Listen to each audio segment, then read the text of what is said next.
하나님이 세상을 여세 동안 창조하시는데 마지막 여섯째 되는 날 사람을 창조하셔요. 모든 만물을 다 창조하시고 난 뒤에 사람이 살만한 조건들을 다 만드시고 그리고 사람을 창조하십니다. 왜 그런 줄 아세요? 만물을 관리하고 다스리고 정복하게 하기 위해서 하나님께서 그렇게 만드신 겁니다. 세상을 잘 보십시오. 세상은 정말 넓어요. 할 일도 많습니다. 바다를 보면은 망망대해잖아요. 배를 타고 나가보면 한도 끝도 없잖아요. 산을 정복해도 마찬가지죠. 한 번 산을 넘고 그 다음에 끝인 줄 알았더니 또 넘어요.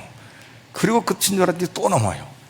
왜 지리산이라고 그랬는가 했더니 지리에서 지리산이라고 그런 말을 했다고 그래요.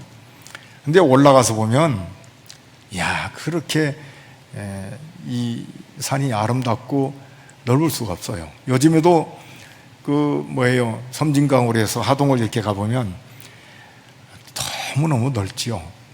하나님께서 우리에게 주신 것들이 너무 아름다워요. 계절마다 피는 꽃을 보십시오. 그리고 계절마다 맺히는 열매를 보십시오. 맛과 향이 너무 다르잖아요. 봄에 피는 꽃, 봄에 맺히는 열매, 여름에 맺히는 과일들, 가을에 맺히는 열매들 너무 아름답지 않습니까? 근데 가만히 보면 옛날에는 몰랐는데 한 3개월, 4개월 이렇게 주기적으로 과일들은 어떤 때는 몇 주 사이에 너무 탐스럽게 맺혀지는 거죠. 놀라운 일은 어김없이 3개월, 4개월 지나면 사람들이 먹을 수 있는 풍요로운 농작물들이 그렇게 많아요. 하나님이 모든 걸 사람에게 주신 거지요. 사람이 관리하고 그리고 지배하고 정복하고 다스릴 수 있는 그런 권한을 사람에게 주신 것입니다. 하나님이 모든 만물을 만드시고 하신 말씀이 뭔 줄 아세요? 보시기에 좋았다 그랬어요. 너무 아름답죠. 하늘과 하늘의 별들 그리고 먼 우주 만물을 보면 너무 아름답지요. 하늘과 땅, 천지 만물이 하나님 창조하시고 난 뒤에 그곳에 하나님의 능력이 깃들어 있음을 보게 됩니다. 시편 기자가 뭐라고 노래한 줄 아세요? 모든 만물이 이렇게 존재하는 이유가 뭔가 주의 종 이 까닭이라고 그렇게 노래합니다. 이게 시편 119편 89절에서 91절에 나오는데 우리 같이 한번 읽어보겠습니다. 여호와여, 주의 말씀은 영원히 하늘에 굳게 섰사오며 주의 성실하심은 대대에 이르나이다. 주께서 땅을 세우셨으므로 땅이 항상 있사오니 천지가 주의 규례들대로 오늘까지 있으면 만물이 주의 종이 된 까닭이니이다. 아멘. 근데 하나님께서 다른 피조물과 달리 사람을 독특하게 창조하십니다. 모든 만물을 만드시고 난 뒤에 에덴 동산을 창설하셔요. 그리고 그곳에 아담과 하와로 살게 하십니다. 아담에게 뭐라고 말씀하신 줄 아세요? 동산 각종 나무의 실과는 내가 임으로 먹되 선악을 알게 하는 나무의 실과는 먹지 말라. 먹는 날에는 정령 죽으리라 라고 말씀하십니다. 다른 피조물은 이런 말씀을 하신 적이 없어요. 나무를 만들고 나무에게 이렇게 하라 해본 적이 없고 꽃을 만드시고 난 뒤에 꽃에게 이렇게 저렇게 하라고 말한 적이 없어요. 사람에게만 말씀을 주시고 그리고 그에 따르도록 하나님께서 말씀하십니다. 하나님의 말씀을 알아듣고 깨닫고 그것을 잘 생각하고 스스로 의식을 가지고 판단해서 순종할 수 있도록 그렇게 사람을 만드시기 때문입니다.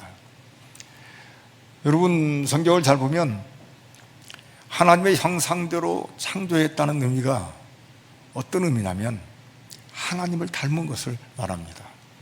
하나님은 어떤 걸 닮아요? 인격을 닮은 것을 말합니다. 사람은 얼마든지 고귀한 존재가 되는 거예요.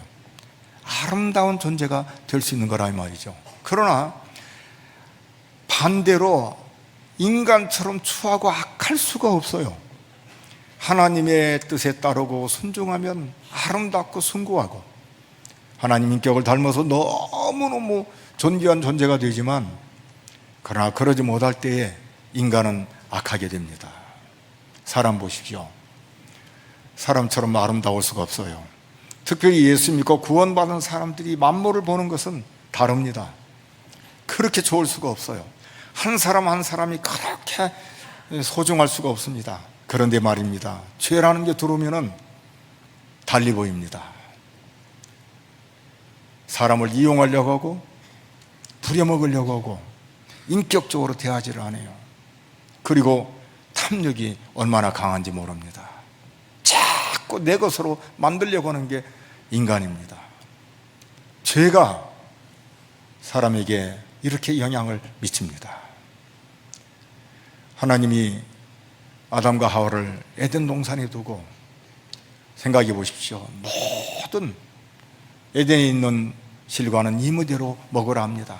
그래서 딱 하나, 선악을 알게 하는 실과는 먹지 말라고 말합니다. 먹으면 반드시 죽으리라고 말합니다. 많은 걸 이무대로 하지만 딱 하나, 여러분, 이 한 가지 순종하는 게 그렇게 어려운 게 아니죠. 정말 아무것도 아닌 거예요. 사소한 거라 이 말입니다. 그것을 하나님이 사람에게 요구합니다. 사람은 하나님의 말씀대로 살아야 할 존재가 사람입니다. 모세를 통해서 십계명을 주시고 모세 오경과 성경을 주십니다. 선지자들과 사도들을 통해서 하나님의 말씀을 우리에게 주셔요. 예수님이 이 성경을 딱 요약해서 두 가지로 말해요. 하나는 하나님을 사랑하는 것과 또 하나는 사람을 사랑하는 겁니다. 이게 우리에게 주신 새 계명이라고. 신구약 66권을 딱 요약하면 이 두 가지예요. 이게 마태복음 22장 37절에 40절에 나오는데 우리 한번 같이 한번 읽어보겠습니다. 예수께서 이르시되 내 마음을 다하고 목숨을 다하고 뜻을 다하여 주 너의 하나님을 사랑하라 하셨으니 이것이 크고 첫째 되는 계명이요 둘째는 그와 같으니 내 이웃을 내 자신같이 사랑하라 하셨으니 이 두 계명이 온 율법과 선지자의 강령이니라. 아멘. 아담과 하와는 마음과 뜻과 정성을 다하여 하나님의 말씀을 잘 생각해서 그대로 살아야 되었습니다. 그리고 그렇게 사는 것이 사람의 도리라고 우리에게 말해줍니다. 사람은 하나님이 창조할 때에 다 생각이 있어서 창조합니다. 사람도 마찬가지예요. 사람이 뭘 만들 때에 그냥 만들지를 않잖아요. 생각이 있고 목적이 있어 만들지 않습니까? 그림도 마찬가지예요. 화가가 그림을 그릴 때에 목적이 있고 생각이 있어서 그림을 그립니다. 그리고 그리고 난 뒤에 만족하지요. 아니면 불만족해요. 그런데 하나님은 그게 없어요. 모든 것을 만족하게 만드신 분이 아버지 하나님이십니다. 그 하나님, 우리를 만드실 때 어떤 목적을 가지고 만드신 줄 아세요? 하나님을 위해서, 하나님을 찬양하기 위해서 만드셨다고 말씀하셔요. 이게 이사야 43장 21절에 나오는데 우리 한번 같이 한번 읽어보겠습니다. 이 백성은 내가 나를 위하여 지었나니 나를 찬송하게 하려 함이니라. 아멘. 사람이 사는 목적이 뭐냐라고 할 때 하나님을 영화롭게 하며 영원토록 그를 즐거워하는 거라고 오늘 성경은 말해줍니다. 그렇다면 우리가 어떻게 하나님께 영광을 돌릴 수 있냐 이 말이죠. 우리가 어떻게 하나님께 영광을 돌려요? 그런데 성경을 잘 보면 우리에게 깨닫게 하는 게 참 많아요. 마태복음 5장에 보면 팔복을 말씀하시고 난 뒤에 너희는 세상의 빛이라고 말씀하셔요. 그러면서 너희 착한 행실로 하늘에 계신 너희 아버지께 영광을 돌리라고 말해줍니다. 이게 마태복음 5장 14절 16절에 나오는데 우리 한번 같이 한번 읽어보겠습니다. 너희는 세상의 빛이라 산에 있는 동네가 숨겨지지 못할 것이요 사람이 등불을 켜서 말 아래 두지 아니하고 등경에 두나니 이러므로 집안 모든 사람에게 비치느니라. 이같이 너희 빛이 사람 앞에 비치게 하여 그들로 너희 착한 행실을 보고 하늘에 계신 너희 아버지께 영광을 돌리게 하라. 아멘. 믿는 신자를 너희는 세상의 빛이라고 말합니다. 그리고 너희 착한 행실을 보고 하나님께 영광을 돌리라고 말해줍니다. 여러분, 우리의 착한 행실이 뭐예요? 거짓말하지 않는 것, 도둑질하지 않는 것. 여러분, 안 믿는 사람도 의식 있는 사람 그 정도는 해요. 애들을 안 믿는 사람들도 애들을 가르칠 때 나쁜 짓 하지 말라고, 거짓말 하지 말라고 다 가르쳐요. 나가서 선한 일을 하라고, 남 도와주라고 다 합니다. 윤리 도덕적인 그런 의미가 아니에요. 꼭 기억할 게 있어요. 그게 뭔 줄 아세요? 가치관입니다. 가치관. 어떤 가치관을 가지고 사는가, 누구를 위해 사는가, 이걸 심어줄 줄 알아야 해요. 그게 있으면 어디 가도 믿을 수가 있는 사람이 되는 거라 이 말입니다. 에베소 5장 8절에 보면 너희가 전에는 어둠이더니 이제는 주 안에서 빛이라, 그렇게 말해요. 이게 에베소 5장 8절에 나오는데 우리 한번 같이 한번 읽어보겠습니다. 너희가 전에는 어둠이더니 이제는 주 안에서 빛이라, 빛의 자녀들처럼 행하라. 여러분, 여기서 보면 빛의 자녀들처럼 행하라고 말합니다. 도대체가 어떻게 해야 선한 행실이고 빛의 자녀들처럼 산단 말입니까? 몇 가지가 있어요. 목회 서신에 나오는데 많이 있지만 딱 여기 한번 찍어보면 몇 개가 나오는데, 젊은 아내, 젊은 남편, 그리고 직장에서 이제 종, 그 다음에 자녀, 이런 부분들을 성경이 말해줍니다. 디도서 2장에 보면은 4절 5절에 보면 젊은 아내들이 어떻게 살아야 되는가를 가르쳐줘요. 우리 한번 성경을 읽고 같이 살펴보겠습니다. 디도서 2장 4절 5절입니다. 그들로 젊은 여자들을 교훈하되 그 남편과 자녀를 사랑하며 신중하며 순전하며 집안일을 하며 선하며 자기 남편에게 복종하게 하라. 이는 하나님의 말씀이 비방을 받지 않게 하려 함이라. 젊은 아내들이 집에서 어떻게 살아야 되는가, 이렇게 살면 하나님의 말씀이 비방을 받지 않는다는 말은 하나님께 영광을 돌린다 그 말이에요. 여기 보면 남편과 자녀를 사랑하라고 말합니다. 그리고 남편에게 복종하라고 말해줘요. 그리고 구체적으로 몇 가지를 얘기하는데, 첫째는 신중하며 순전하며 집안일을 잘 하라고 말입니다. 여기 신중이란 말이 어떤 의미인 줄 아세요? 신중이란 말은 근신한다는 뜻이에요. 근신한다는 의미가 뭐냐면은 생각이 단정해요. 세상 사람들과 같은 사고방식이 아니라 생각이 단정해요. 반듯하다 이 말이죠. 가정에서 아내들이 생각이 반듯합니다. 자녀들에게 반듯한 생각을 심어주는 거예요.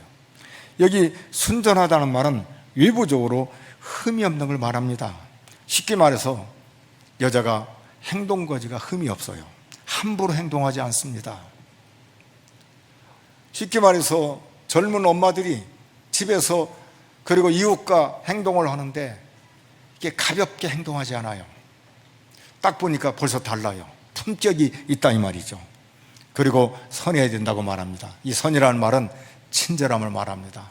언제 대해도 그렇게 친절할 수가 없어요. 그래서 어떻게 해요? 하나님의 말씀에 비방을 받지 않아요. 하나님께 영광이 된다고 말해줍니다. 오늘 일부에도 이런 말씀을 드리니까 남자분들이 너무 좋아하더라고. 여러분, 아니요. 본래 예수 믿는 여자들, 아내들이 집안을 어떻게 가꿔야 되는가?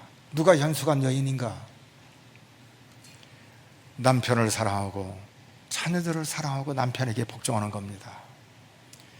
생각이 세속을 따르지 않아요. 세속화되지 않아요. 반듯합니다. 근신해요. 단정해요.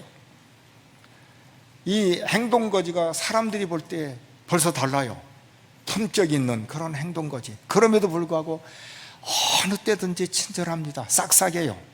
그게 젊은 아내들이 집에서 할 때 하나님의 영광이 된다고 말합니다. 두 번째는 남편들에 대해서 말해줍니다. 이게 6절에서 8절인데 디도서 2장 6절에서 8절을 우리 같이 한번 읽어보겠습니다. 너는 이와 같이 젊은 남자들을 신중하도록 권면하되 범사에 내 자신이 선한 일에 본을 보이며 교훈에 부패하지 아니함과 단정함과 책망할 것이 없는 바른 말을 하게 하라. 이는 대적하는 자로 하여금 부끄러워 우리를 악하다 할 것이 없게 하려 함이라. 아멘. 여기 신중이라는 말은 여자에게 말한 것과 똑같아요. 세상에 물들지 않는 것을 말합니다. 세상 풍속에 물들지 않아요. 남자들이 세상에 나가서 일할 때에 세상과 부딪히는 게 참 많죠. 그럴 때에 물들지를 않습니다. 부패하지 않다, 이 말은 하나님의 말씀에 합당하게 살아서 그걸 인간의 사상을 심어놓는 것이 아니에요. 인간의 생각을 거기에 심어놓지 않고 그 말씀대로 이렇게 옳게 따라가는 것을 말합니다. 그리고 단정이라는 말은 남자들이 경건할 것을 말합니다. 무게 있는 행동을 말해줍니다. 쉽게 말해서 남편들이 나가서 행동할 때 가볍게 행동하지를 않습니다. 또 하나는 책망할 것이 없는 바른 말을 하게라고 말합니다. 남편들이 말을 할 때에 어떤 때는 자식들이 말 안 들으면 막 거치게 말을 할 때가 있어요. 이놈의 새끼들 하고 이제 할 때가 있다 이 말이죠. 그렇게 하지 말라고 말합니다. 덕스러운 말, 책망받을 만한 말을 해서는 안 된다고 말합니다. 세상에 나가서도 마찬가지예요. 저쪽에서 화를 내니까 똑같이 화를 내서 거칠게 말하지 마라. 말을 내서 책망을 받을 만한 말을 해서는 안 된다. 그게 젊은 남편들이 해야 할 말이라고 우리에게 가르쳐 주십니다. 그렇게 되면 어떻게 되는가? 8절을 우리 한번 다시 읽어보겠습니다. 8절 읽습니다. 책망할 것이 없는 바른 말을 하게 하라. 이는 대적한 자로 하여금 부끄러워 우리를 악하다 할 것이 없게 하려 함이라. 대적자가 누구예요? 사탄입니다. 마귀예요. 이들이 우리와 하여금 부끄러워할 말이 없도록 그렇게 우리가 말을 할 때도 정말 바른 말을 해서 마귀라는 놈이 함부로 우리를 비방하거나 대적하는 그런 일이 없도록 하게 하라고 말합니다. 특별히 남자들 말 조심해야 될 걸 가르쳐 줍니다. 어떤 때는 남자들끼리 모이면 거친 말도 하잖아요. 군인들 말하면 맨날 쓸데없는 얘기를 많이 하거든요. 그런데 예수 믿는 남편들은 그러면 안 돼요. 거기에 동조해서는 안 된다 이 말입니다. 똑같이 비난하거나 똑같이 이상한 어두운 얘기를 한다든지 그러면 안 된다는 거예요. 예수 믿는 사람이 어떻게 저런 말을 하냐고 그런 말을 들으면 안 된다는 거예요. 남편들이 해야 할 삶을 우리에게 가르쳐 줍니다. 그 다음 이 사장과 이 종입니다. 주인과 종, 이걸 말합니다. 이게 디도서 2장 9절이 10절인데 우리 같이 한번 읽어보겠습니다. 종들은 자기 상전들에게 범사에 순종하여 기쁘게 하고 거슬러 말하지 말며 훔치지 말고 오히려 모든 참된 신실성을 나타내게 하라. 이는 범사에 우리 구주 하나님의 교훈을 빛나게 하려 함이라. 아멘. 여러분, 여기 종은 노예를 말합니다. 주인이 시키는 대로 하지요. 그런데 종들이 해야 할 일이 있어요. 직장에서 직원들이 사장에게 해야 할 행동 거지가 있습니다. 사장을 기쁘게 하는 거예요. 열심히 일하는 겁니다. 신실성을 드러내는 거예요. 그냥 어영부영 시간을 때우는 게 아니라 믿을 만한 사람으로서 뭘 일을 맡기면 그 일에 대해 책임감 있게 잘 감당하는 거라 이 말입니다. 그래서 누구를 기쁘게 하냐면 주인을 기쁘게 하는 거예요. 사장을 기쁘게 하는 거라 이 말입니다. 그런데 여기 보면 또 말에 대해서 말을 해요. 거슬러 말하지 말라 이렇게 말합니다. 이 말은 대적하지 말라는 거예요. 사장한테 대들지 말라는 거예요. 여러분, 예수 믿는 사람이 부모에게 대들면 부모가 난감해요. 이거 해라, 내가 해야 하는데 이러면 난감하다 이 말이죠. 그래서는 안 돼요. 예수 믿는 사람들은 집에서든 나가서든 간에 거슬리거나 대적하는 말을 하면 안 돼요. 특별히 교회에서 그런 일이 있으면 안 됩니다. 놀라운 일은 이렇게 살 때 어떤 일이 일어나는가? 10절을 보십시오. 10절에 보면 우리에게 이렇게 말씀하셔요. 같이 읽습니다. 훔치지 말고 오히려 모든 참된 신실성을 나타내게 하라. 이는 범사에 우리 구주 하나님의 교훈을 빛나게 하려 함이라. 이게 훔치지 말라는 말이 어떤 뜻인 줄 아세요? 여러분, 쉽게 실수할 수 있는 것입니다. 직장에서 공적으로 나오는 물건들이 있잖아요. 그건 내 것이 아니에요. 그걸 내 것처럼 집에 가지고 와서 쓰지 마라, 그런 뜻이에요. 여러분, 공과 사가 분명해요. 볼펜 한 자라도 내가 사적으로 써야 할 건 내가 사는 거예요. 공적인 것은 공적으로 쓰는 거라, 이 말입니다. 이걸 직설적으로 말해서 훔치지 마라. 전 어렸을 때 목사님한테 배웠거든요. 직장에 가서 직장 생활할 때 공과 사가 분명히 한다. 볼펜 한 자라도 회사 것은 회사에 두고 내 것은 내가 사서 그걸 내가 쓸 줄 알아야 한다. 여러분, 제가 목회 전주에서 30년 합니다. 사무실에서 볼펜 한 자로 제가 가져온 적 없어요. 사적인 것은 제가 삽니다. 한 번도 노트 제가 사무실 거 갖고 온 적 없어요. 왜 그런 줄 아세요? 성경이 우리에게 그렇게 가르쳐 줍니다. 놀라운 일은 이렇게 직장 생활을 살아갈 때 어떤 일이 벌어지는가? 10절을 다시 읽습니다. 훔치지 말고 오히려 모든 참된 신실성을 나타내게 하라. 이는 범사에 우리 구주 하나님의 교훈을 빛나게 하려 함이라. 교훈이 뭐예요? 하나님의 말씀을 빛나게 하는 거예요. 이걸 더 쉽게 말하면 그 사람 때문에 직장에서 하나님의 영광을 받으시게 되는 거라, 이 말입니다. 사랑하는 성도 여러분, 아내가 해야 할 일이 있습니다. 남편이 해야 할 일이 있어요. 그리고 종과 주인, 직장에서 사장과 직원이 해야 할 일이 있습니다. 우리 예수님 사람은 반듯해야 합니다. 그리고 네 번째로 자녀가 부모에게 해야 할 일인데 순종함과 공경해야 된다고 말해줍니다. 에베소 6장 1절 2절인데 우리 같이 한번 읽어보겠습니다. 자녀들아, 주 안에서 너희 부모에게 순종하라. 이것이 옳으니라. 내 아버지와 어머니를 공경하라. 이것은 약속 있는 첫 계명이니.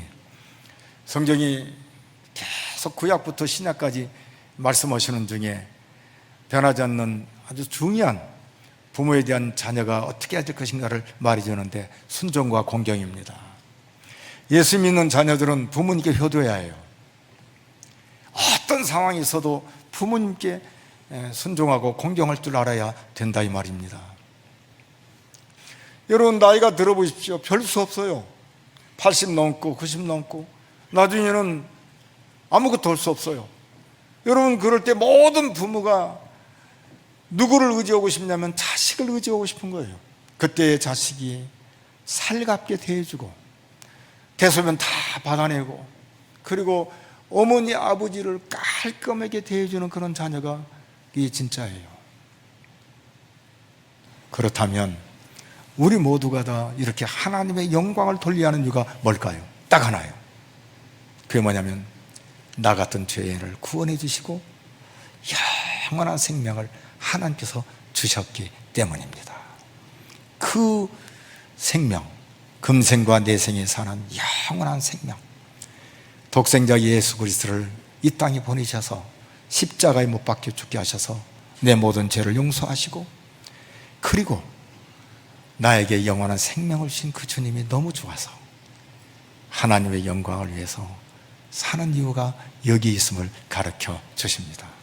사랑하는 성도 여러분, 이번 명절을 맞이해서 가정의 소중함을 깨닫고 부모님께 효도하면서 우리에게 생명을 주신 그 하나님, 그분께 영광을 돌리는 성도들의 가정이요, 우리 교회 모든 어린아이에 이르기까지 저와 여러분들이 그렇게 남은 생애를 살기를 바랍니다.